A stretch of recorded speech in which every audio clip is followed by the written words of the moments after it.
Before we start, I understand that this is technically not the mafia, but we'll get to that later.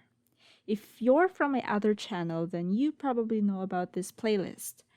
And I got some interesting comments from that video.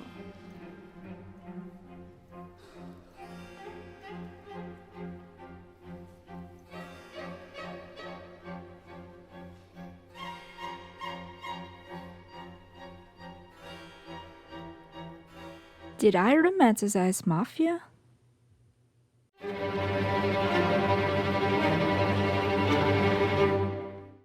First, we establish what is meant when I say mafia for this video. A mafia is an organized international body of criminals operating originally in Sicily and now especially in Italy and the US, and having a complex and ruthless behavioral code. They are not just a group or a gang, unlike the Peaky Blinders. They are made up of families. Camorra, mafia, and 'ndrangheta. And in organized crimes, there exists a hierarchy. So you have the boss. Started at the top with a boss. Boss, the head of a crime family, usually wears a fedora. The capo regime. Capo regime, also known as capos or captains. Either way, that's the head of a street crew. The soldiers, etc. Now, I'm not an expert on the subject, so if you would like to learn more about them, I will provide links below. The point of the mafia is to make money. Denaro e potere, per i quali usa la violenza e uccide, se occorre. Per definirla bastano solo 3 parole: delirio di onnipotenza. And they achieve this through illegal activities, such as extortion. Union, every Christmas I want you to give me $20,000. You do that, I'll keep the union out. That's a form of extortion, really. You know, because you're threatened of doing something and, for getting money in return. So that's extortion. Drug and human trafficking, arms smuggling, theft, and financial crime, and many others. More than that, in order to do these things, they use violence. To be perfectly clear, these are violent criminals, okay? La mafia non ha valori positivi. Chi crede che I mafiosi siano uomini d'onore sbaglia. Quale onore può avere uno che uccide donne e bambini e che sfrutta la fatica di chi lavora onestamente? While doing my research for this video, I came across this book and I learned from the introduction part alone that the mafia puts 6 bullets into the head of a 10-year-old girl. An actual mafia boss approved to have his 25-year-old daughter killed because she married the man she loved and pursued art against his wishes. Massacred an ex-wife of a mafia member and her family because she got remarried, which was considered a dishonor to her dead husband. Remember this, no matter what. Now, while Tommy technically isn't mafia, he does orchestrate violence for profit and power. So for the sake of this video, I will also be talking about him. I asked Italians how often they hear news about mafia in their country, and based on their response, it's safe to say that the mafia is very active in their community. However, I understand that news about them is not international. I myself am from Asia, but never in my life have I ever heard of the mafia in our local news.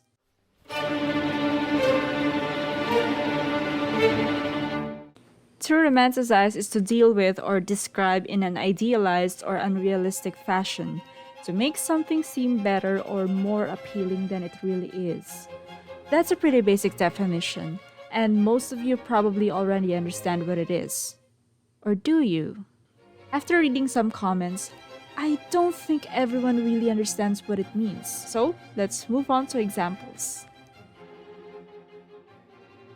Edward just casually waltzes into her room without her permission. You can't just show up in her room like that. Do you know who does that? Criminals. People who don't understand that you have boundaries. Stalkers. Criminals. It's fucking weird and it's fucking creepy. And what's worse is that he doesn't get any consequences for his actions. And then he gets to kiss the girl. That is clearly sending the wrong message to the audience. Ay, ay, ay. I mean, do I really need to talk about this? These are just a few examples, of course. We romanticize much more things that we're not even aware of doing them sometimes. We romanticize people, our relationships, our sufferings and pain. But that's another can of worms. When we romanticize things, we ignore the real problems. I asked my respondents why they think mafia is romanticized, and here are some of the things we agree on. Lately, mafia bosses have been portrayed or described as handsome, attractive, and charming men in the media. Ciao, Joe. After all, it's common sense to hire the most attractive actors for your movies and shows. Add to that the stylized fashion and aesthetic associated with it.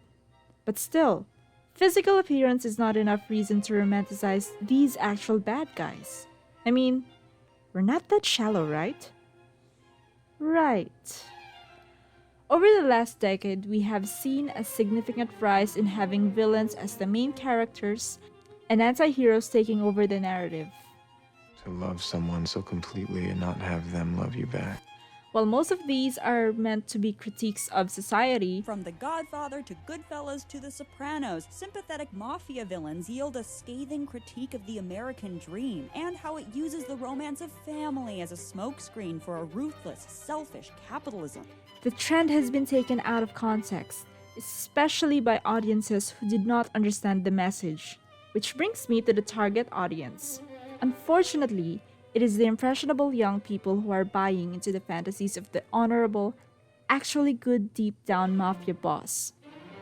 Because in the first place, the fantasy is being sold to them. There's a huge demand of the bad boy and the alpha type for this demographic, and a mafia boss fits into this trope like a glove. Without access to Italian local news or Italian friends, these people won't know any better. Ma chi guarda un film romantico all'estero sulla mafia, non conoscendola, non avendo mai vissuto il problema da vicino, secondo voi come reagirà al film? Penserà: ah, ma che bello, allora i mafiosi sono tutti belli, romantici, passionali, allora non è così pericolosa la mafia. Let's say the common person understands that the mafia is bad. They kill people, participate in arms deal, and sell drugs. All bad things for profit and power. But what happens when we give this mafia boss a personal code? He kills people, but women and children are off limits? Okay. He makes money through extortion and blackmail. Refund and 10% interest. But he gives you anything money can buy? Sure. He's violent, but it turns you on? I mean, he has serious issues and very questionable morals. But if you try hard enough, you can bring out the best in him. I'd like you to teach me how to be gentle for you. Wow. It may be obvious for some of you that these things are clearly wrong, but I've been a teenager once or twice, and I've existed around them for years, so I know for a fact that not everyone can see the red flags. This is not to say we should shit on young audiences for not knowing any better, because unfortunately, having access to the right information and knowledge is still a privilege. I'm saying, we should blame the authors for clumsy and lazy writing. I'm kidding. While I totally agree that they need to be held accountable, I don't see the point in pointing fingers now because the problem is already here. Instead, I think we should focus on fixing the problem. Which brings us to the whole reason you clicked on this video.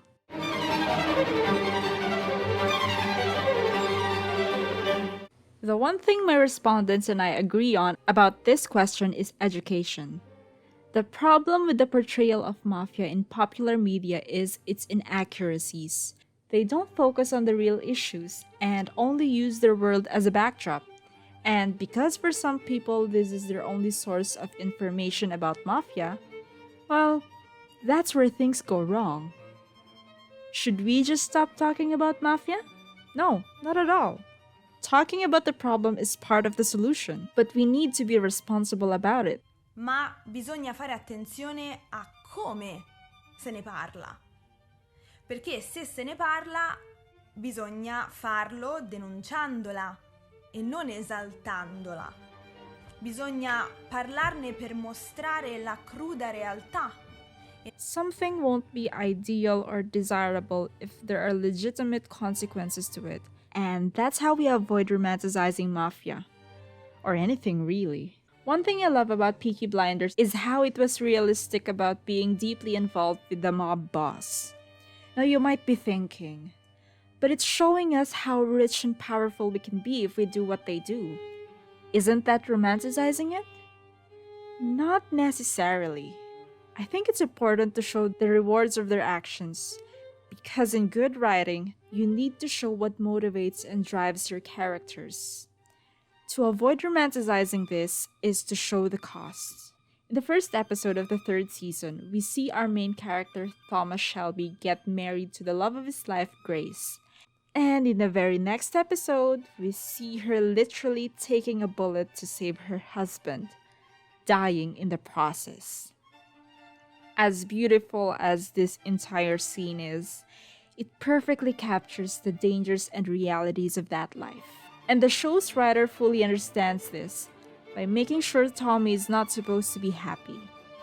Because, as great as the entire show is, at the end of the day, they've done terrible, violent things.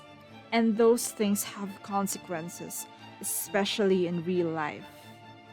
And that is how you avoid romanticizing anything. Okay, so here's the story behind that playlist.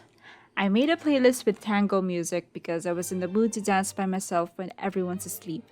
But I couldn't figure out how to title it. So I asked myself, where would I hear this kind of music?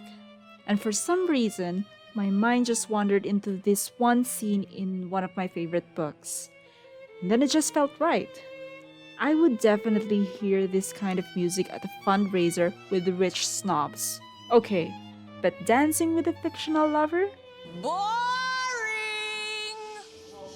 What about dancing with a dangerous person? Am I supposed to be threatened by that monstrosity on your arm?